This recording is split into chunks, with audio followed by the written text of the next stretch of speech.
My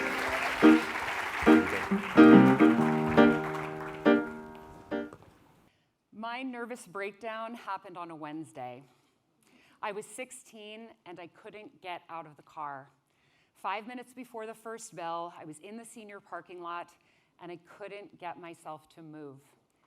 I knew that if I could open the door and swing out one leg, grab my backpack and use the momentum to pull my body into a standing position, then take that single first step, gravity would help me. The school was on one of the steepest hills in Oakland, after all. I'd been struggling with depression for nearly a year, and it had taken a turn. Getting through each day felt like breathing molasses, and now it was crystallizing. I spent a lot of time thinking about taking my own life, simply to be released from the struggle.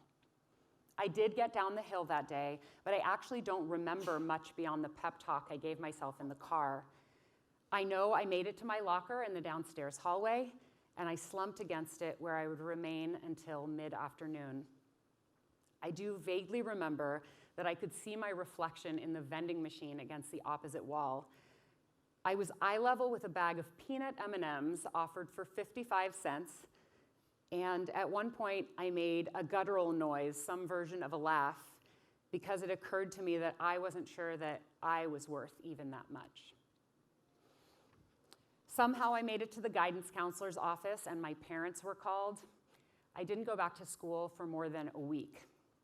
I began therapy and medication. Spoiler alert, I stayed alive.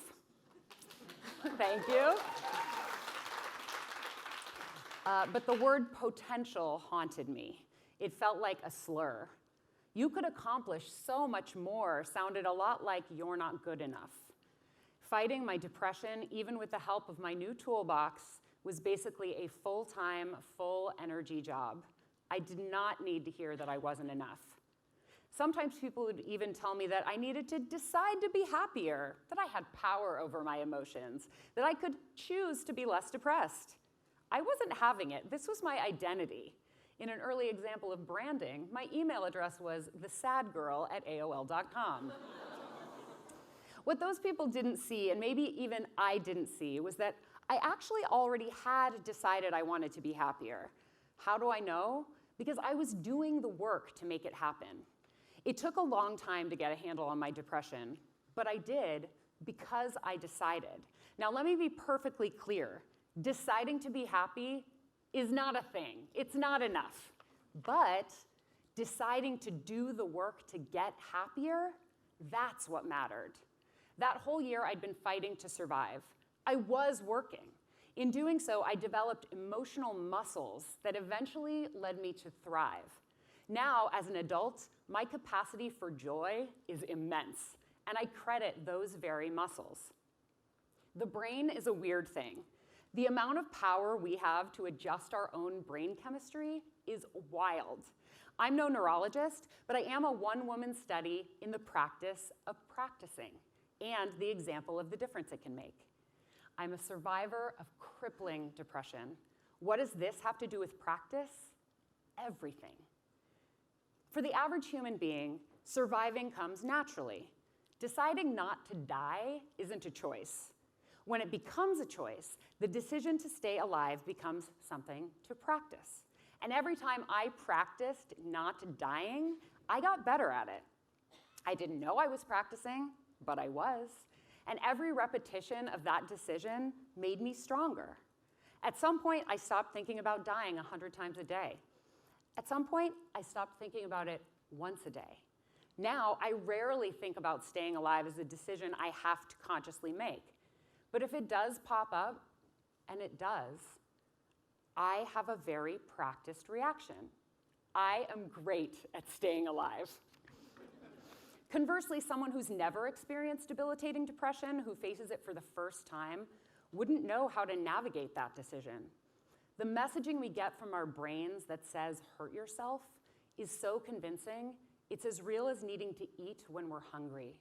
Most people are not practiced in avoiding such visceral messaging from our brains. Every time I put one foot in front of the other, or made it through another day, or accepted help, from a doctor, a parent, a friend, I was more likely to do it again.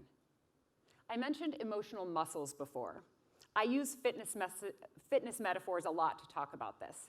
Like, you might not be able to lift 100 pounds on your first or 15th or 50th time at the gym, but if you lift 5 pounds often enough, eventually you'll be able to lift 10. And on that day, you will feel amazing. Now, I have a different relationship with the word potential as an adult, although I still don't recommend using it to try to motivate a struggling teenager. I think of it now as meaning not accepting unfavorable circumstances as unchangeable, reminding myself that being new at something is not the same as being bad at something, even if they look the same.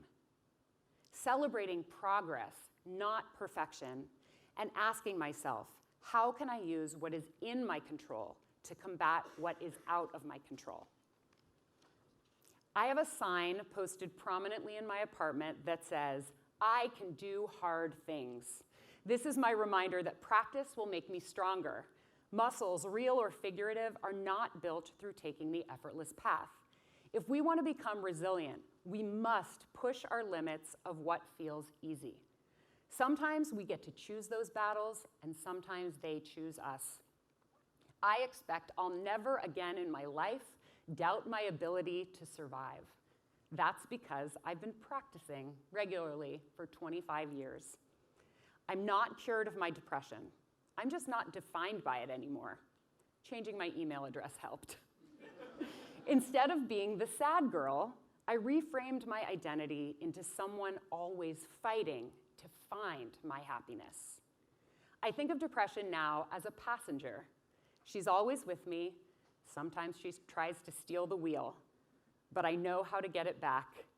And in the long run, only I get to drive.